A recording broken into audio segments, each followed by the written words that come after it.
Abonne-toi à notre chaîne et active la cloche de notification.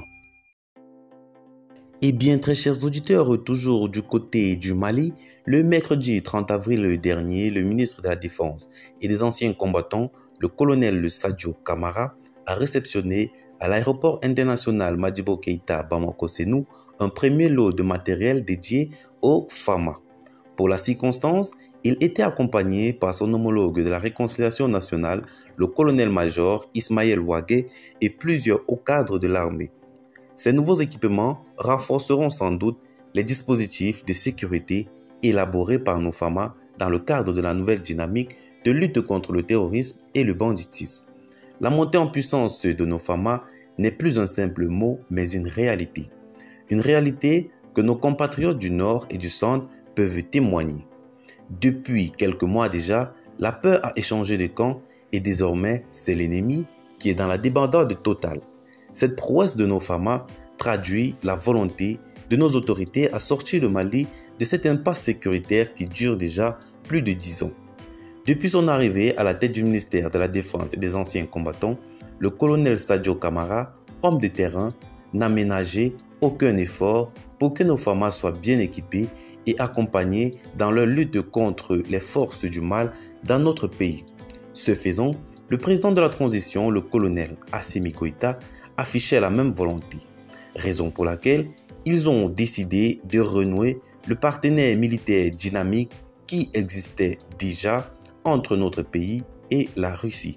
Cette Russie qui a montré ses exploits dans la lutte contre le terrorisme dans le monde.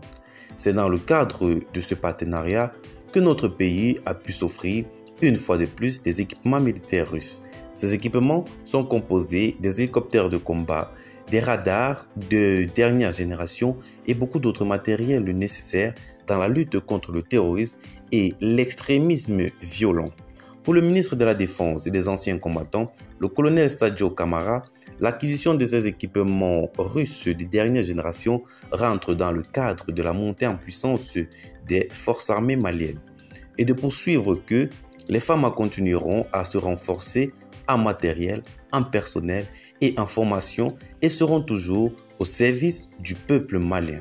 Croyant à une éventuelle indépendance de nos FAMA dans la lutte contre le terrorisme et l'extrémisme violent, il dira qu'aucune pression exogène ne nous fera douter de la justesse de notre combat.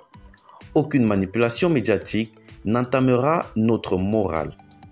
Nous ne connaîtrons pas de repos tant que nos braves populations ne retrouveront pas une vie meilleure, a-t-il promis. À l'en croire, aujourd'hui, nous pouvons dire avec fierté que notre armée nationale est capable d'opérer en toute autonomie sans demander de l'aide à qui que ce soit.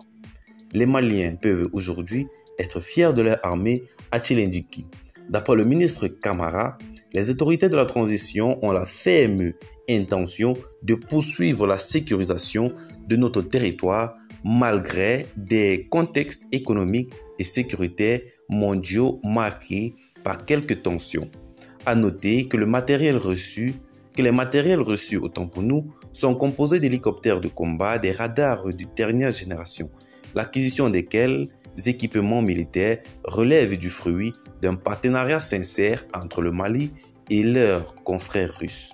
Le ministre de la Défense et des anciens combattants a profité de l'occasion pour remercier et saluer le peuple malien qui a accepté d'abandonner d'autres priorités pour doter l'armée malienne des équipements militaires adéquats. On ne peut pas les aimer, mais la détermination des nouvelles autorités de la transition à doter les forces armées et de défense des matériels adéquats ne fait l'ombre d'aucun doute. L'erreur commise par nos autorités précédentes était de croire que les forces étrangères comme Barkhane pourraient sortir notre pays de cette impasse sécuritaire sans au préalable qu'il ait divertissement nécessaire pour équiper nos FAMA afin qu'elles puissent relever ce défi seules sans l'appui de quelqu'un. Sous l'Ancien Régime, des investissements colossaux dédiés à l'armée ont été détournés. Alhamdoulilah, depuis leur arrivée, ces jeunes militaires au pouvoir sont en train de réparer ces erreurs. Ils l'ont dit et sont en train de le faire. Leur objectif majeur demeure la sécurisation et la défense de nos territoires. Il leur revient aussi de rendre public le montant des enveloppes allouées à ces achats pour ne pas être eux aussi cités un jour pour délit de surfacturation. En attendant, saluons la montée en puissance de nos forces armées maliennes. Alors les amis, qu'en pensez-vous? Laissez donc vos avis en commentaire, partagez la vidéo avec vos amis. Si vous l'avez trouvé notamment intéressante, abonnez-vous à la chaîne si ce n'est pas encore fait. Et à très bientôt pour de nouvelles notes d'information. Bye bye.